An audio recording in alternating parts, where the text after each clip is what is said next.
et n'a pas prendre ensemble. So definitely, t'aime dit nous que Dieu bon Dieu sous pays Haïti. Let me tell you that God's eyes are on Haiti.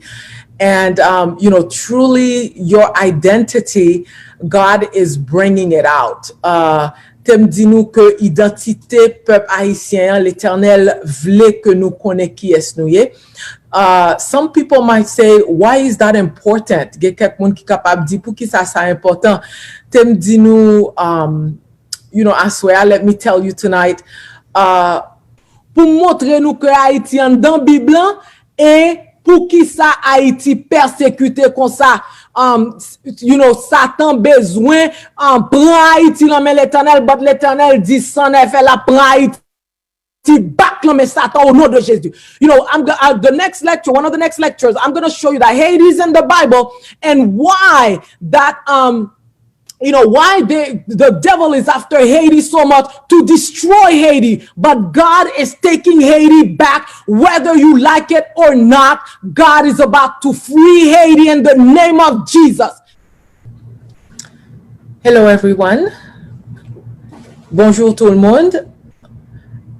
It's a pleasure for me to be here with you this evening. C'est un plaisir pour moi capable là avec nous. My name is Junon Brutus. Nom, c'est Junon Brutus. Et encore, c'est un plaisir pour moi là avec nous. Again, it is a pleasure to be here with you. Jusqu'avant nous commencer, before we start, I would like for us to have a word of prayer.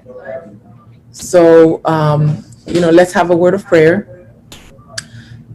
Father God in heaven, we thank you and praise you for who you are in our lives. Father, I pray that you cover us as we're about to embark on your mission. I pray that you be with us, take hold of this presentation. Papa, mando efface m'pa kon parler pour moi et ou informer petit tout yo de ça ou vle yo connaît de tête yo et de où. Merci pour grâce. Bénis Haïti, bénis chaque grain haïtien avec tout petit ou tout partout. Au nom de Jésus, nous prions. Amen. Okay. The subject that I am about to undertake with you, sujet m'poil entamer avec nous, c'est un sujet qui est un petit peu difficile. It is a subject that is a bit difficult, but I've been inspired to do it. Bon Dieu inspiré pour me capable faire. Therefore, that's why I'm here to do. C'est pour ça moi là pour me faire. Pour quelqu'un nous qui capable dire Saddam ça abdi là c'est bobine. Okay, some of you might say what I'm talking about doesn't make any sense. But you know what? For those of you who it does make sense to, pour quelqu'un nous que la parole fait sens pour nous, c'est seul Esprit bon Dieu qui est capable d'ouvrir yeux nous. It's only God's Holy Spirit that can open your eyes, as He opened my eyes. Because this was very unbelievable for me to grasp. Ça m'pral di nou là, l'était très difficile pour moi pour me accepter. Mais ça nous parle parler là, what we are going to talk about is both inspired, li inspiré et li gen un paquet de recherche là-dedans tout, and it has a lot of research in it. So, definitely, t'aime di nou que Dieu bon Dieu sous pays Haïti. Let me tell you that God's eyes are on Haiti. And, truly your identity, God is bringing it out. T'aime dit nous que identité peuple haïtien, l'Éternel voulait que nous connaissions qui est nous. Some people might say, why is that important? Il y a quelqu'un qui est capable de dire pour qui ça c'est important. T'aime dit nous, I swear, let me tell you tonight, just think about it. Just pensez avec ça, that a child that is adopted and, thinks that they don't have any parents, think that, their parents threw them away and that, they have no one. Ou kap just imagine que on petit qui adopté, que li pense le pa gen ken moun, li se on rejeté. And in reality, he's a prince or she is a princess. En réalité, ti moun sa qui paraît rejeté, c'est un prince avec une princesse. She just didn't know it. He or she just didn't know it. Just moun sa pas connaît c'est un prince avec princesse lié. That's how I am taking it, right now. C'est comme ça m'apprend qu'on y a. I believe that not only the Haitian people, pas seulement peuple haïtien, but the black race, la race noire is very special, très spécial. And let me tell you, there is, I won't go over it tonight, parler de partie ça trop à soir, maybe another time, parce que, there's so much to talk about. Gen si tellement pile bagay pour nous parler, that m'pa kap faire yon sitting, en seule fois. So, nous parlons faire plusieurs petits parler, jusqu'à ce que nous comprenions. We will have many little talks until we get it. But I want to let you know that God's eyes are on you. Dieu l'Éternel sous vous, avec sous moi, and on me. And the reason why is God wants his people back. L'Éternel voulait peuple retourner à lui. And we need to go back to Yahweh. We need to go, nous besoin retourner joindre Yahweh parce que l'Éternel besoin bénir, lui besoin bénir. God wants to bless me and you. And so we need to go back to God and recognize who we are. Nous besoin retourner à l'Éternel pour nous voir qui est nous et que, nous t'es des enfants prodigues. We were the prodigal sons. And daughters, des fils et des filles prodigues. So, nous besoin retourner joindre papa nous. We need to go back to our father, and he is waiting with open arms. L'Éternel attend nous avec bras ouverts. So, par contre, qui soyez, I don't know, and what you are in right now, but if you feel that you are in a pig's pen, si vous sentez ou l'on trou cochon, même avec l'enfant prodigue, just like the prodigal son, you feel like you're in a pig's pen, it's time to say, I quit. C'est l'heure pour moi avec vous dire, nous quitter ça, nous retourner joindre papa nous.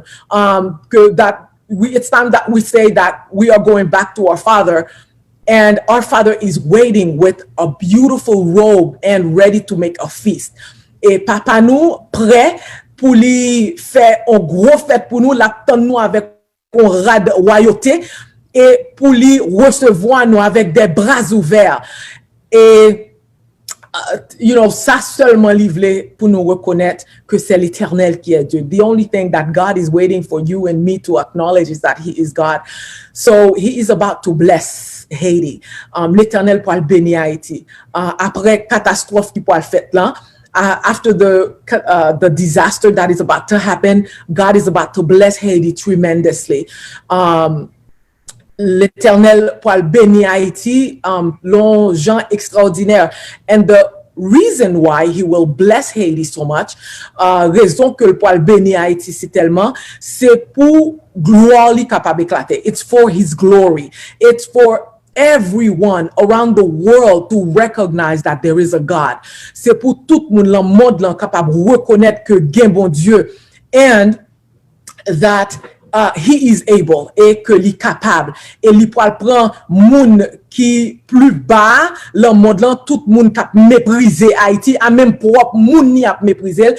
He's going to take the nation that they call the poorest nation that everyone is has castrated or say we don't want anything to do with, even some of its own don't want anything to do with Haiti. Well, that's what God is about to do, and take the reject and turn it into something awesome, something that you can't even imagine, that beautiful. Bon Dieu pour prendre ça yo rejeté, ça yo les shithole là, and li pour prendre, li pour faire tourner un bagage extraordinaire. So, are you ready? Est-ce que nous prêts? Nous pourrons entamer pour quelques minutes in this journey. We are going to go on to this little journey about, we're going to map the Israelites' passage to Haiti. Nous pourrons mapper route israélite yo pour Haïti, comment, you know, because en pile nan nous attendez, oh, haïtien c'est israélite, haïtien c'est hébreu, you know, comment ça fait, gen yon moun qui relè jodi qui dit quoi ça, oh, tête, yon pas droite. You know, a lot of people are going, you know, what? Israelites in Haiti, what are you talking about? You know, you must have lost a few scruples. Well, let's go do it. All right, wonderful. Are you ready? All right. We are going to start in AD 70. Nous pas commencer là après la mort de Jésus 70. So là nous tendez dit AD, n'a connaît c'est après la mort de Jésus, okay? So I will use AD in English AD and French AD so pour nous capable comprendre ça me dit pas là. Excusez-moi pour créole moins, c'est parce que presque toute étude moi c'est en anglais, so I'm trying, m'a essayer, so please prends petit patience avec moi, okay? Merci. Okay, we are starting in AD 70. N'a commencé l'an AD 70. Qui ça qui t'est fait l'an AD 70? What happened in AD 70? Well, the Roman Empire was in charge. Eh bien, nous connaissons les, you know, Empire romain était en charge. Et you know, it led up God the statue Daniel la lan Bible. When we are looking at the statue of, Nebuchadnezzar, statue Nebuchadnezzar que Daniel t'a interprété, that Daniel interpreted, you know, we are in the leg portion of that statue. Nous l'en portion janm nan l'en statue. So, parce que c'était Empire romain. Okay? So, nous connaissons que Rome en charge. We know that Rome was in charge. And what happened in AD 70, after Jesus left, okay, Jésus était déjà quitté pour le remonter by papa al joindre papa l'ancien là, and l'était by on warning, t'es gon prophétie sous Jérusalem qui t'a pas le fait. There was a prophecy on Jerusalem, and so the date wind up ending in AD 70. So what happened then is the temple was burnt. Okay? Nous réaliser que temple te boulé, Romain yo boulé temple bondye. Et qu'on y a un pile juif découragé. A lot of the Jews were discouraged. So what did they do? They started fleeing because they were scared. Un pile hébreu yo couri so parce que yo te peur. So qu'on y a un pile yo they migrated to Europe and Africa. Yo côté yo c'est quand pour l'on lagué on bagaille puis ravette courir tout côté. That's what c'est ça que passe juif yo. Les c'est bombe nan tomber et puis yo tout courir y aller en paquet côté but yon côté yo te en pile yo courir c'était en Afrique. So it's just like you drop the bomb and then they scattered everywhere. Just imagine, they ran everywhere because the Romans were after them. And so one of the places that they migrated to was Africa and Europe. So I'm gonna show you the first map of migration. Okay, be a little patient. Kevin is gonna help me here. Okay.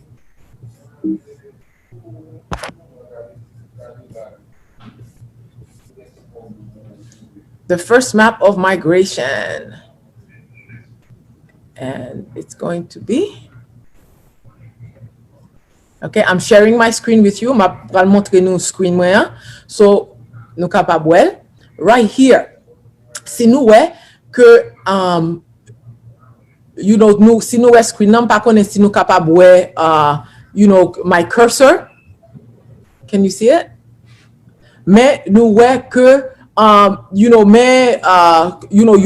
couri, yo rentré, en Afrique, yo couri en Afrique, y aller en Europe, se nou wè que mais en Espagne, gen qui couri, nou wè route là, qui allait, li couri, yo couri en Espagne, yo rentré en Afrique, y aller, tout côté, yo capable joindre. Mais en pilan yo t'allé en, n'a pas le Spain ou bien Espagne.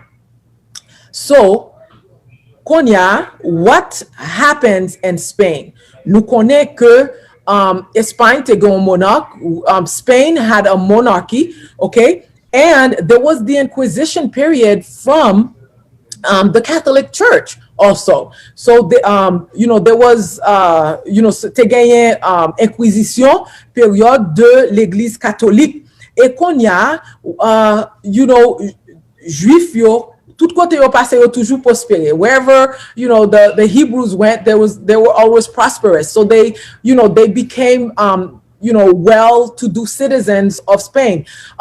You know, yo te vin a faire bel bagay, you know, en Espagne. So qu'on y a, yo besoin pour yo tout te converti le catholique. So they wanted all of them to be converted to Catholicism.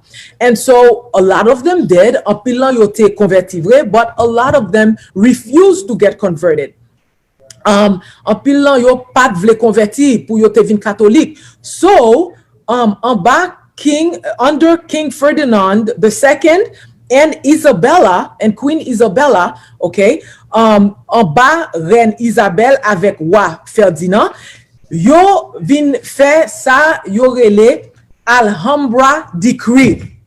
Okay, the Alhambra Decree. Qui ça, Alhambra Decree te dit? Li dit comme ça, c'est soit nous convertis en catholique ou bien nous quitter pays. The Alhambra Decree said, okay, it's either you get converted to Catholicism or you leave the country. The Alhambra Decree was issued on March 31, 1492. Nous connaissons que Alhambra, décret Alhambra, eh bien, yo te fait décret 31 mars 1492. Et yo te bay juif yo 4 mois pour yo converti catholique ou bien pour yo quitter pays. And they were given 4 months to either get converted to Catholicism or leave Spain. And so a lot of them started finding where they needed to go. A lot of them started running everywhere again. En pilan yo commencé à courir côté pour yo aller, yo quitté toute propriété yo cause yo pas capable prendre quelle propriété tout l'argent yo te gagné, yo pas capable you know kembe l'argent yo. So yo te obligé courir. And so a lot of their monies they couldn't leave with it, so they had to leave it. So as they were running, one of the places that they ran to was Portugal. L'on côté yo te couri aller, c'était you know portugais, okay? Yo te aller Portugal. So during you know that year when they went and so we are looking at July 31st, 1492. Nap gade kon ya yo te gen 4 mois, and we look nou gade c'était you know, 31 juillet 1492.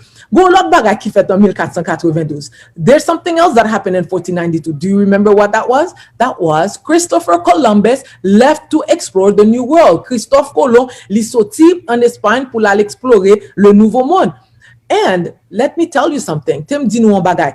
Christophe Colomb te supposé quitter you know, à peu près fin juillet, tout 31 juillet, you know, 1492.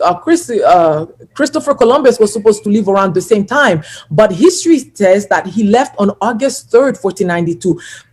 L'histoire dit nous que Christophe Colomb pas quitté exactement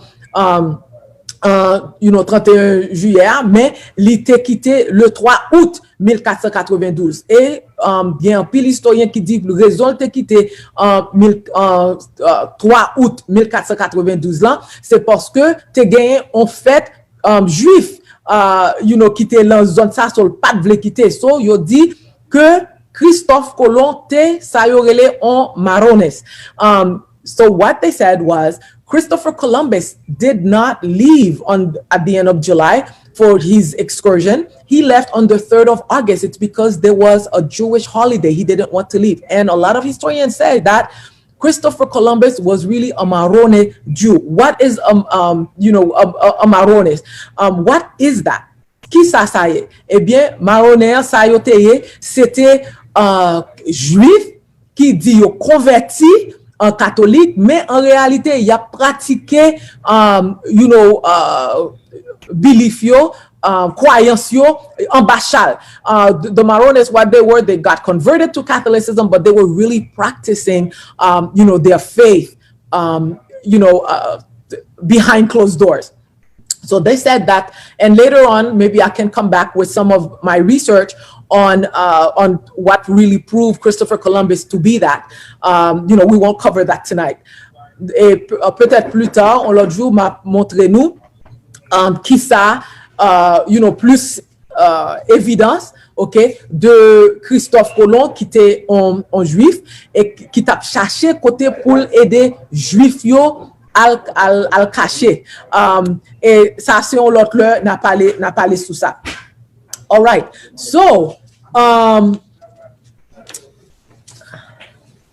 next.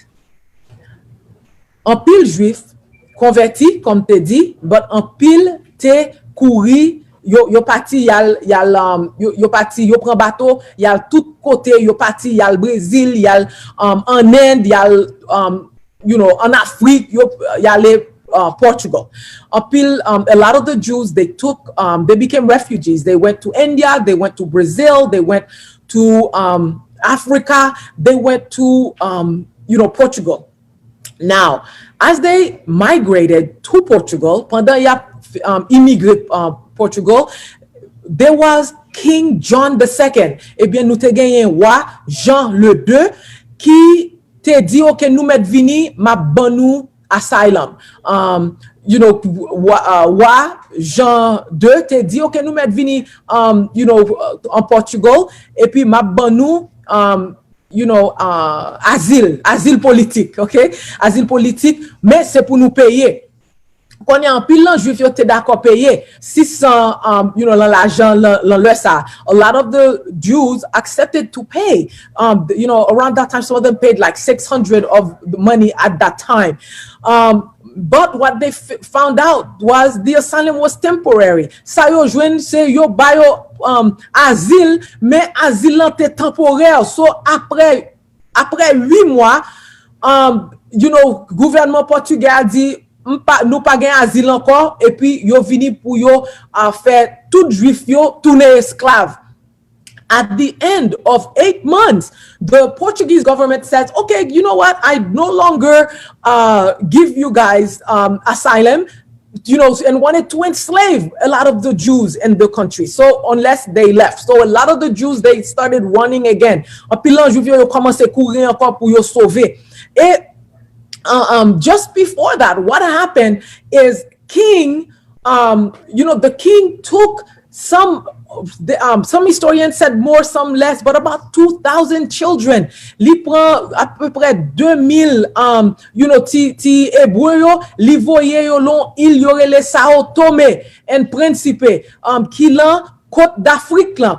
A lot of some people said about 2,000, others said a little bit less, but they took, about 2,000 of the Hebrew children and sent them to Sao Tome and Principe, which is, 2 little islands off the coast of Africa. And so we will go over that map in a few minutes. Nous pourrons passer sous map ça tout à l'heure. Mais, qu'on y a, gon bagay, qui fait en 1493, c'est là ça, Jean le II, li déporté un paquet ti moun juif yo avec juif yo dans Sao Tome qui il dans Afrique là. On va le montrer nous slide ça, OK? Right here. Si nous el plus grand ligne, OK, qui courir. Can you see my cursor? OK. So, si nous gardons mes Portugais là, qu'on y a, so, plus fort là, yo passe, inland, ou n'importe côté yo aller, mais là, nous gardons, nous, ouais, que mes Sao Tome là, avec Principe, qui sous côte d'Afrique là, et c'est là, li te voye yo. So, qu'on y a, en pilan juif yo, qui te rentré en Afrique, cause nous, ouais, Jean li très close, en pilan yo talent Afrique, Nord, a lot of the, Hebrews went to North Africa, and this is Portugal right here sending, some other Jews, because Sao Tome and Principe is for the Portuguese government. That's who it was for. So, nous ouais que Sao Tome avec Principe, c'était pour Portugais yo te. So, that's what happened. Now, King John II dies in 1494. Qui sa qui passe qu'on y a? Roi Jean II mourit en 1494. So what happens? Manuel I the new king of Portugal decrees that all Jews are free now. Konya, gen un nouveau roi qui prend en 1494 qui est l'Emmanuel le premier. C'est nouveau roi portugais en Portugal. Konya, li fait un décret que tout juif yo OK, yo met traité, Portugal pas de problème.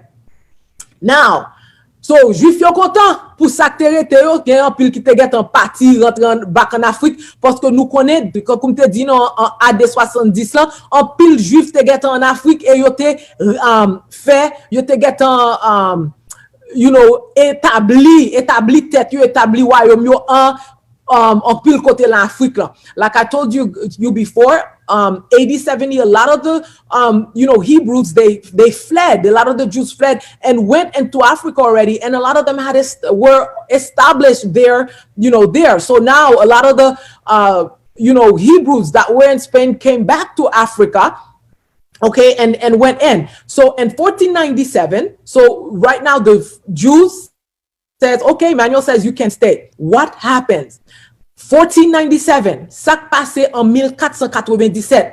Konya, under pressure from the Catholic Church and Spain, due to the marriage of King Manuel and Princess Isabella, the daughter of Queen Isabella and King Ferdinand of Spain. So now there's a marriage between the two countries. Ki sak passe konya?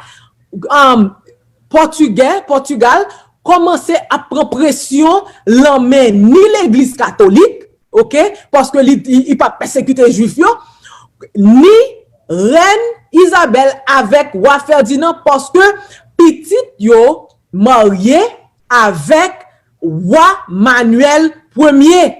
So qu'on y a un mariage entre deux pays, qu'on y a reine Isabelle avec roi Ferdinand dit, eh bien pour expulser juifs yo, pour parce que ou marier l'enfant mian qu'on y a, c'est pour faire ça nous voulons faire avec l'église catholique, persécution rentrer l'an derrière hébreu encore. Now the Hebrews are under persecution again, and so King Manuel had no choice.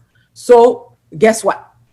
Spain declares that all Jews must be converted to Catholicism or leave the country without any of their children. Qui sa roi Manuel dit qu'on y a, li fait un décret, c'est tout juif supposé converti dans l'église catholique ou bien et pour bay pays bon ou pas capable prendre un ken lan petit tout et pour quitter ti moun yo derrière.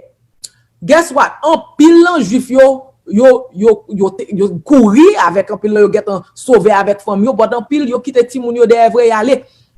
A lot of them got you know, they left without their children, and some of them already escaped, so they you know, they left, and a lot of them again got deported by King Manuel to Sao Tome again. En pile yo voye yo lan Sao Tome encore.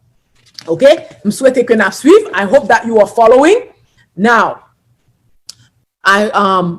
something interesting is happening. Remember, Christopher Columbus left in 1492. Songez que Christophe Colomb quitté en 1492. Et pendant Christophe Colomb quitté ça, songez yon nan pays la leo ce qui côté Haiti. Remember, one of the countries that, you know, besides all the countries, but one of the countries that he went to was Haiti. And what did he call Haiti? He called Haiti Pearl of the Islands. Li rele Haiti Perle des Antilles. Pour qui ça? Parce que Haiti était plein richesse. Why? Because Haiti was full of wealth and riches, and a lot of gold, a lot of precious things. And so when Christopher Columbus went back to Spain, you know, let Christophe Colomb retourner en Espagne. Remember, one of the things they did, they enslaved the Indians, the Arawak Indians that were on the island. Songez que, you know, Panyol yo te fait un pile Indien yo tourner esclave. And we know what happened to the Indian slaves. They died off because they weren't used to all this hard work that they were making them do. Songez ça te passe Indien yo, plus fort Indien yo mouri parce que yo pas habitué avec bon travail forcé ça yo, y a ba yo fait. But what happened? Queen Isabella dies in 1504. Reine Isabelle mouri 1504. And somebody takes over. Gen yon moun ki take over. That person that takes over is her daughter, okay? Her daughter. So her daughter takes over, Joanne. And Joanna, okay? Joanna replaces her from 1504 to 1555. Joanna remplace Reine Isabelle de 1504 à 1555. Now, and remember who was reigning over Portugal? King Manuel. Qui est-ce qui t'a régné en Portugal? Okay, c'était Roi Manuel. And he reigned in Portugal from 1495 to 1521. Et Roi Manuel régnait en Portugal de 1495 to 1521. So now, what is happening? Qui ça qu'a passé? The Indians died in Haiti. Who is going to do the work? Indien yo mouri Haïti, qui est-ce qui peut faire travail là? Songez, yo connaît qui côté hébreu yo ale, yo connaît hébreu c'est moun qui travaille dur et yo gen force. Remember, where did the Hebrews go? They know where to go get the Hebrews. So where did they go? And we know the Queen of Spain goes to Africa since, and King Manuel, okay, remember the Spaniards and the Portuguese, okay, where did they go? They went to West Africa for them to bring the first slaves to the New World. Songez, qui côté y aller en Afrique, yo connaît côté hébreu, qui ça y a fait là? Yal chercher esclave yo. So we have, okay, and the first slave ship arrives in Haiti in 1517 with 15,000 slaves. So nous gagnons premier bateau esclave qui sorti en Afrique, qui rentrait en Haïti en 1517. Nous gagnons 15,000 esclaves. Now, let's chat a little bit. We know that something that is, well, I know of the Haitians, okay? Nous connaissons de Haïtiens. What do we do? I don't care if, you know, qui ça Haïtien aimé? Même si Haïtien docteur, li avocat, Haïtien toujours gon ti business tout côté. Even if there may be doctors, there may be lawyers, Haitians always have a little business on the side. We are entrepreneurs by, it's in our blood. Nous connaissons que Haïtien c'est entrepreneur you know, l'ensemble nous. So depuis nous arrivons au côté nous toujours à take over. Every time we get somewhere, we usually, we're in business, we do whatever we need to do. We're a very progressive people. Nous sommes un peuple qui est très progressif. So là nous arrivons en Afrique. Qui ça nous, what happened there? Qui ça qui passait en Afrique? First of all, nous, n'a progressé. Cause en pile, merchants ou bien les marchands, c'est ça? En pile, nous remet côte là. So, parce que, get business et nous remet congregate ensemble. Et nous remet, and we like to congregate together. So, genyen on bagay que nous toujours tendez depuis petit. I have heard this since I was a little girl, and I always wondered what that means. It was depuis la Guinée, nèg ray nèg. It was from Guinea, it's like men hate men. So I always wondered what that was. So la recherche que me fait and the research that I made, I found out that a lot of the Africans resented a lot of the Hebrews that had migrated there years before. M'tande que te gen pile Africain qui pas très aimé qui te anti gens ennuyé avec hébreu yo te vini qui te immigré là-bas parce que yo te cover yo gen plus succès bagay sa yo. So, ça, in my research, et la recherche, moi, ça m'a joint, un peu l'historien dit comme ça que, eh bien, Africains, yo tap van hébreu. So, it was like the Africans were selling a lot of the Hebrews as in the slave trade. So I was like, that's interesting. Et bien, m'te dit, ça, un petit genre intrigué avec intéressant.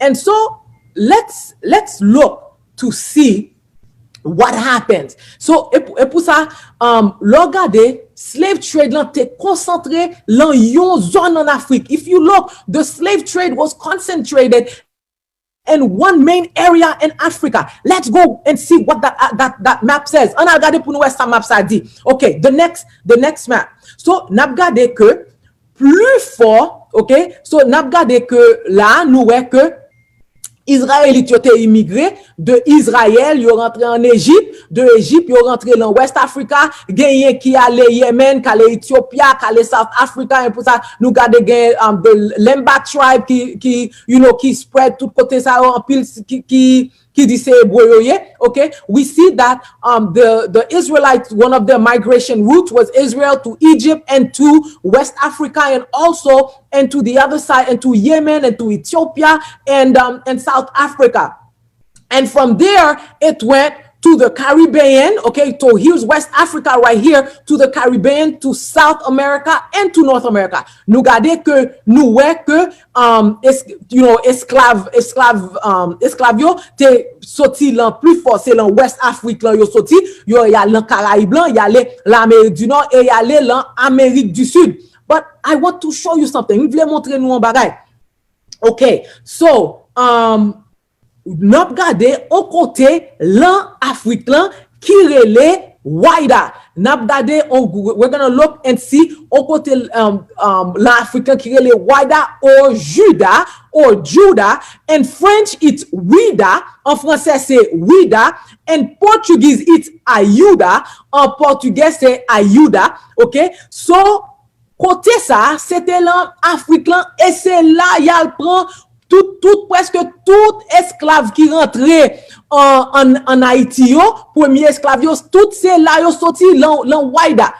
Most of the slaves that went into the Caribbean, remember the Caribbean slaves came from before and the early 1500s and all the way in the 1500s. Most of them came from that kingdom of Waida. Now, why do I say that? Because we will see the next slide. Let's go to the next slide. Okay, so if you see right here, okay, this is, the Jews entered Africa, and this is the roads that they came out. So look, it's mostly this side of Africa that, that was on the coastline. And we'll see that right here, okay, et nous voyons que là, si nous regardons, nous plus, ouais, c'est, Afrique, the coastline, but c'est la côte Afrique de l'Ouest que plus fort yo sorti, but pour moun qui plus sorti pour y aller en Haïti, c'est là yo sorti. Et puis, là, nous regardons si nous suivons ligne rouge là, pour y rentrer Saint-Domingue. OK? So, nous ouais plus fort esclavio parce que c'est Saint-Domingue qui t'a mené les ça. Haïti qui t'a mené parce que t'es en pile travail. So, we will see that, on the coast of Benin, but let's look, we're going to look more, to see. So, we, about the kingdom of Waida. Okay, let's go to the next one. Okay. Where's the one before that? That shows the kingdoms. Yes. Okay. Si nous right here, okay, ça c'est map 1737. This is a map of 1737, a map of Africa. And there we see Judah, the kingdom of Judah, which is right here, in West Africa, where this whole thing of Guinea, right here, this is, and that kingdom that most of the slaves that they first started taking were going into the West Indies. So, nous gardons que nous, c'est là, beaucoup de kingdom Judah, Judah or Waida, and you know what they said? For them to excuse the name, they said that the Waida was named after a bird called Waida. So, yo dit que c'était un nom Judas, c'était un nom qui était pour un oiseau. But si c'était un pour un oiseau, t'arrêtais Waida, why change the name? If si c'était 11 oiseaux qui relé Waida, eh bien tout le monde t'a relé côté en Waida, but chaque monde relé on different nom. Everyone called it a different name. Some called it Waida, some called it Judah, some call it Ayuda, which meant the same thing for Judah and their languages. So this is where, so this is map 1737, okay? Map where most of the slaves were being taken out of. We also see Dahomey right here. What does Dahomey mean? Kisa Dahomey signifie. Dahomey signifie the house of Dan. Kai Dan qui était yon l'entribu Israélite yo tout. So we'll go to the next map. Okay, so now look, this is a map of Africa 1747. Konya sa son map Afrique 1747. Right here, the slave coast. Okay, kingdom again of Judah. Que la plus fort esclave yo sorti, ya pran yo pour yo mener pour yo mener lan West Indies lan. We see that, right here off that coast, where it said, where it was called Waida. This is where most of the slaves, in the early parts of 1500 and all of that, a lot of them, they came from there. And this place became so popular. Place ça vin si tellement populaire que pan yo met headquarters yo là, français yo met headquarters yo là, anglais yo met headquarters yo là. This place became so popular that the English put their headquarters there, the French put their headquarters there, and the Spaniards. So this was where they were like, sucking a lot of the slaves from all this area, but this port right here. So now this is a map of Africa 1747. Okay. And the kingdom, okay, of Benin, even in Haiti, we know, they talk about Guinea, en Haïti, nous parlons de Guinée, eh c'est toute zone ça, qui était zone, Juda, okay, and all of that. Okay, we're gonna go the next slide. Okay, so let nous garder, when we look right here, this is a map again of Africa now in 1790. Ça son map d'Afrique 1790 of West Africa. And I want you to see this right here. This is the port of Waida. Ça c'est port Waida côté en pile moun ap sorti pour y aller dans l'esclavage. And what is there in that area is the door of no return. Qui ça qui là dans zone ça tout, c'est la porte que pour passer que ou pas bi regarder derrière. And one of the things I want to show you what God said in the Bible, ça bon Dieu dit dans Bible, dans Deutéronome 28 verset 68 and Deuteronomy 28 verse 68, the Bible says that, the curses that was there was,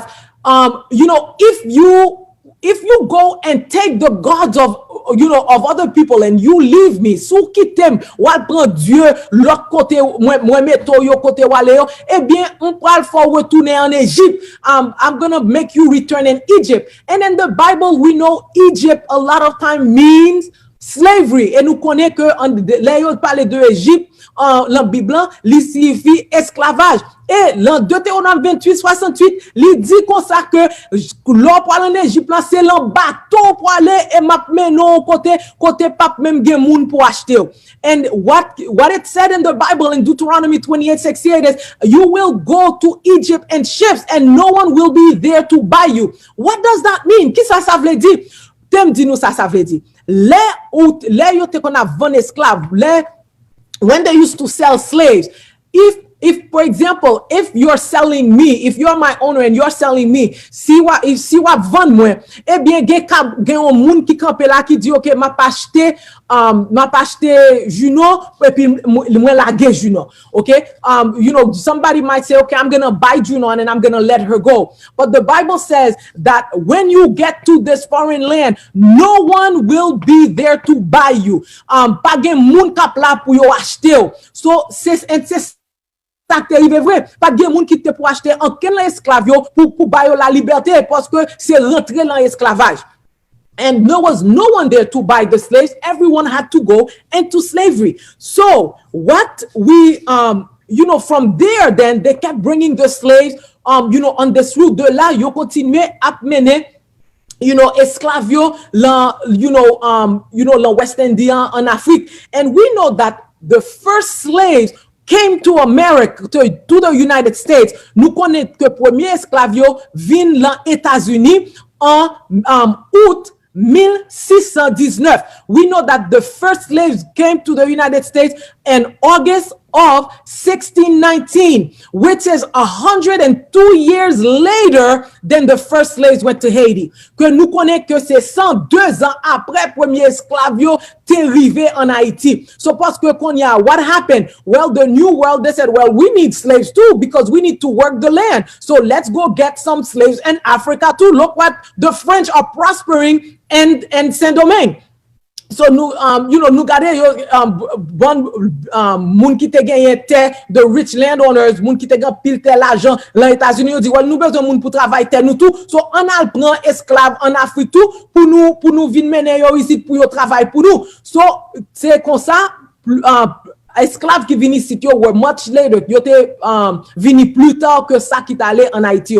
And that's how we know that those that went that came to the United States was 102 years later than those that, than the first ships that went to Haiti. Or something that I want to tell you that we know that the Catholic Church and the Portuguese and the Spaniards were after the Hebrews in Africa. Yon bagay que nous connaît, nous réaliser que, ni l'Église catholique, ni Portugais yo, ni Espagnol yo te l'derrière Hébreu yo, because as soon as the slaves got to Haiti, depuis esclaves yo te rive en Haïti, l'Église catholique te bay met esclaves yo 8 jours pour yo baptiser tout esclave pour yo faire yo tourner catholique.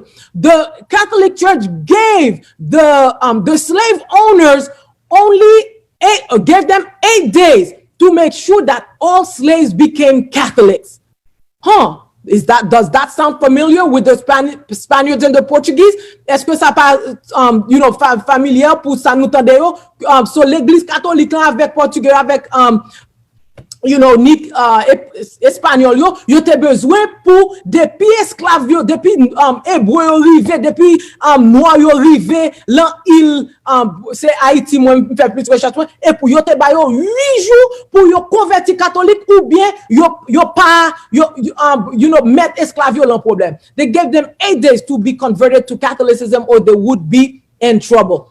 Another thing that I want to reiterate here, okay, on l'autre bagay que moi vle di nou, c'est que when the slaves went to Haiti, les esclaves yo tal Haiti, what did they use to meet? It was the conch. Ki sa yo te use? They used the it's a big how do you I forgot the name in English, but it's a big shell, a big shell, and that's how the slaves used to meet. And it sounds just like the shofar. Et li genyen même son avec shofar que hébreu te kon relé pour yo rencontrer. Okay? So gen pile bagay. We'll talk about these later, but I just wanted to show you the route and where they were getting the slaves and why they were getting the slaves. M'te vle seulement montrer nous pour qui ça qui côté yo tal pour esclave yo et pour qui ça yo tal pour esclave yo c'est persécuté yo ta persécuté yo.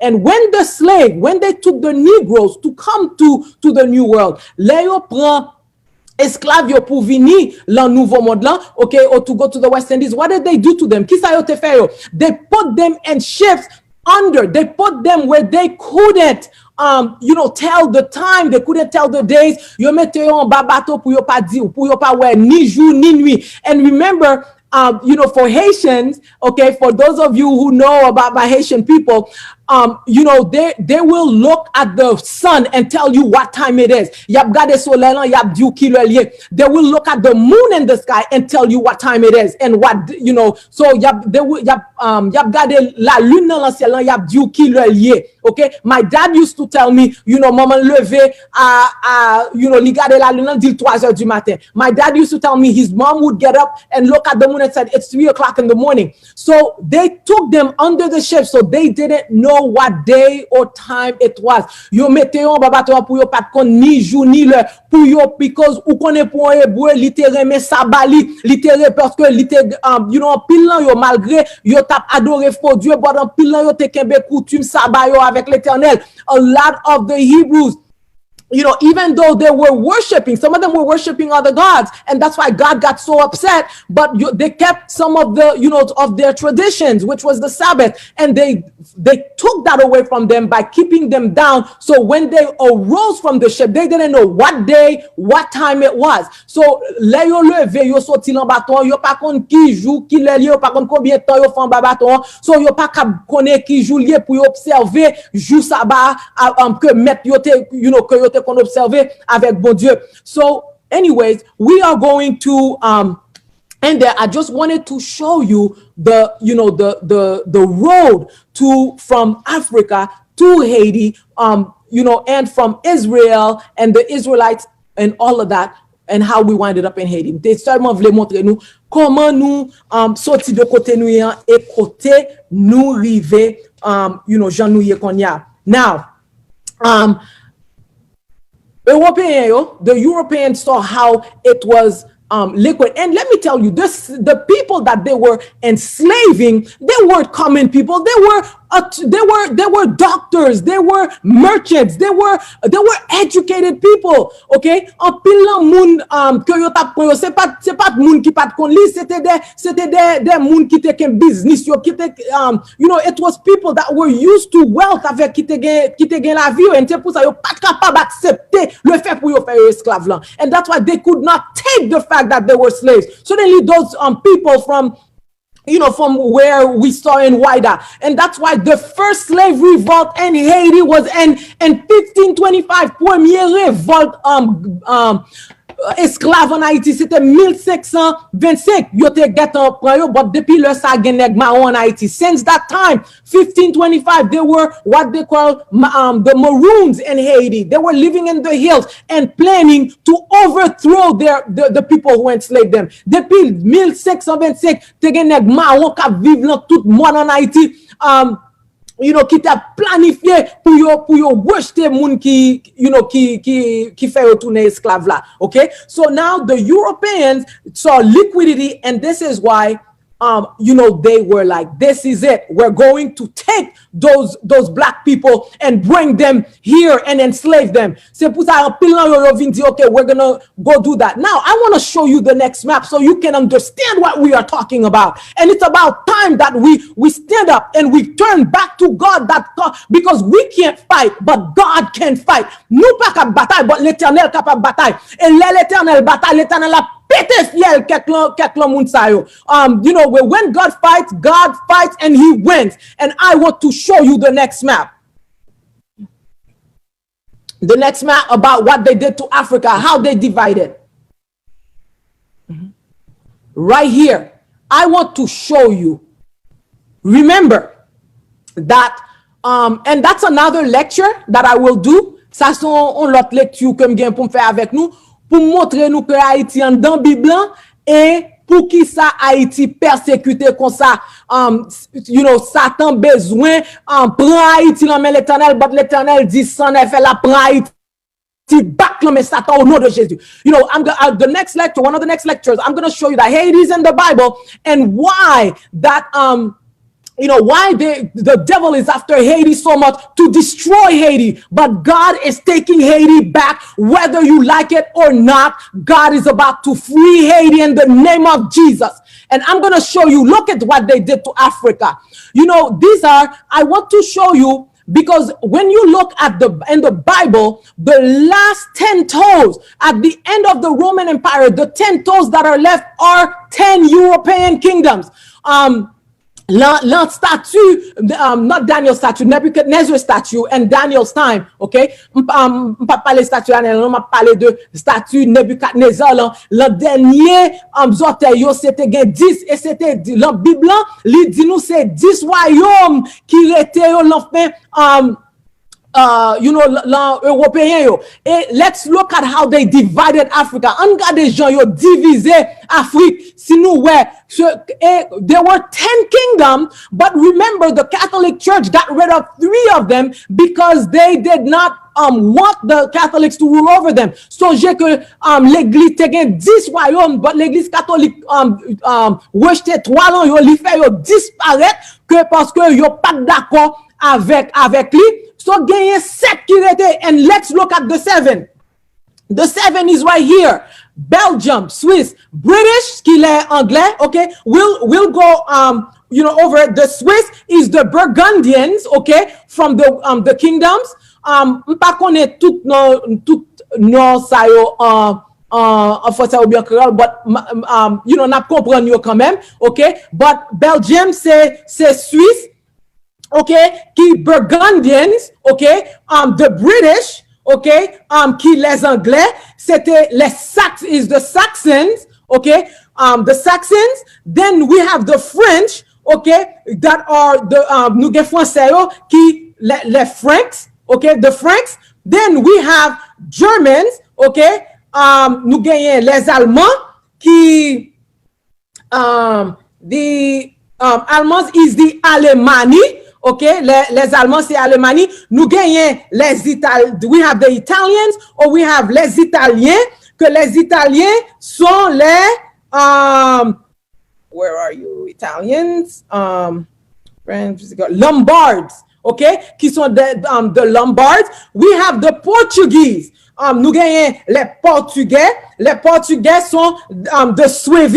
Okay, nous gagnons the Spaniards, nous gagnons les Espagnols, qui les Visigoths, okay, qui sont les Visigoths, et nous gagnons, so nous gagnons ça, c'est 7 royaumes qui étaient le royaume Europe. These are the 7 kingdoms left in the European, you know, kingdoms, and guess what? They divided Africa. And it's all color coordinated. Yo divisé Afrique. Si nous ouais français yo gen un paquet là Afrique, et puis nous gagne seul monde seul ça qui indépendant là Afrique là, c'est Ethiopie. The only one that is independent qui you know, that's independent right here is Ethiopia. After that, all of them have the influence from the Italians in Libya to the British and you know, and you know, Sudan, Kenya, you know, Nigeria, you know, South Africa, and we have you know, the Germans right here, you know, which is and in East Africa. And so as you see, you divise Afrique pour your piller. As you see, they have divided Africa right here. And so guys, this fight is not ours, it's God's fight. Bataille ça pas pour nous, c'est pour l'éternel. And so, you know, as they make blacks feel like we are stupid and we are no good, we are a bunch of low life, même Jean yo fait nous paraître comme des noirs qui pas gain rien, qui pas bagay, nous pas réaliser comme des noirs que y a you know, que pied yo sous nous pour nous pas respirer. What we don't realize is that these superpowers, they have their knees on our necks and we cannot breathe. Yo genye pied sous nous pour nous pas respirer. And if you know, and you can do the research, si nous besoin connaître nous capable faire recherche là, one of the reasons Haiti is a shithole country, raison que Haïti son pays aurait le shithole is because the knees of these colonial powers, the genoux pouvoir colonial, so sous coup Haïti, you know, these you know, colonial powers, their knees on Haiti's neck to break its neck.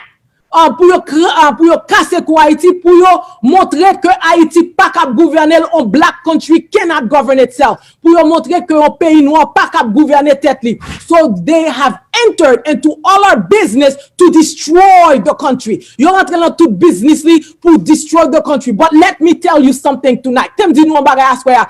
Haïti pas périr au nom de Jésus. Let me tell you something. Haiti will not be destroyed in the name of Jesus because God is claiming Haiti back. Haïti, l'Éternel a réclamé, et l'heure pour Haïtiens lever pour yo retourner by l'Éternel. Haitians, it is time for you to get back to God. And not only Haitians, but the black race. We need to go back to God and tell God we are surrendering. You take the fight like he did fight for Israel, and he will fight for us. Et même Jean l'Éternel te bataille pour Israël. Eh bien, c'est pour nous camper, pour nous dire l'Éternel, prends bataille là pour nous, pour capable craser dans tout le monde, ça y cap empêcher nous respirer.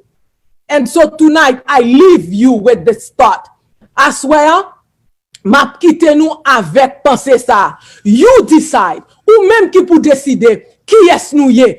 You must decide who we are based on the evidence. Avec Samson montre nous là et pour nous décider qui est nous quoi nous y. Est-ce que nous prêts pour nous retourner par l'Éternel? Are you ready to go back to God? All I can do is tell you, and then you make your decision and you go do your own research. Ça vous capable faire seulement c'est dis-nous évidence là, et puis nous-mêmes à faire recherche par nous pour nous connaître. Au lieu pour nous prêter, chamailler. It is time for us to unite with God and with each other. C'est l'heure pour nous-mêmes, pour nous retourner, pour nous unir avec l'Éternel et avec l'autre. Tout temps, nous pas capables, nous pas unis avec l'Éternel, nous pas capables unis y'en à l'autre. If we do not join hands with God, we cannot unite together because God is the glue who is going to help, who is going to deliver Haiti. C'est l'Éternel qui va délivrer Haïti. So we just need to be ready to join hands together. Nous besoin pour nous mettre main ensemble together. Et t'aime dit nous, fois ça, yo pas capable tuer bébé. Let me tell you, this time they cannot kill the child. They can kill me, but they cannot kill the child of deliverance for Haiti. Yo cap tuer, but yo pas capable tuer délivrance haïtien because the time has arrived. T'aime dit nous que l'heure est arrivée pour délivrance haïtien en fait. C'est soit ou mettez mélange patte là pour faire partie de la délivrance là, ou mettez corps sous côté pour l'Éternel passer. It either you become part of the solution, you join hands together to deliver Haiti, or put yourself on the side for God to come through. Because if you are in his way, he is going to roll over you. Sous la route l'Éternel, la passer sous avec un rouleau compresseur. So it's time that you and I make the decision to join hands. Il est pour nous mettre nous ensemble, for us to start betraying each other and allowing them to kill us. C'est là pour nous suspendre, trahir l'autre, pour nous quitter, tuer nous. Au lieu pour nous mettre main en main l'Éternel, pour nous gagner victoire là. It's time that we put our hands in God's hand for us to have the victory. We cannot have this victory by ourselves, but with God we can. Because I can do all things to Christ who gives me strength. Nous pas capables de victoire pour contre nous, mais je puis tout par celui qui me fortifie. Et moun sa ka fortifie maintenant, c'est l'Éternel désormais. So we need to get going, guys. The time has arrived. L'heure est arrivée. So, mais que bon Dieu bénisse nous. May God bless you. And I am waiting. I am ready. M'attend et moi prêt pour nouvel Haïtien. Que bon Dieu bénisse nous. May God bless you. Bye bye.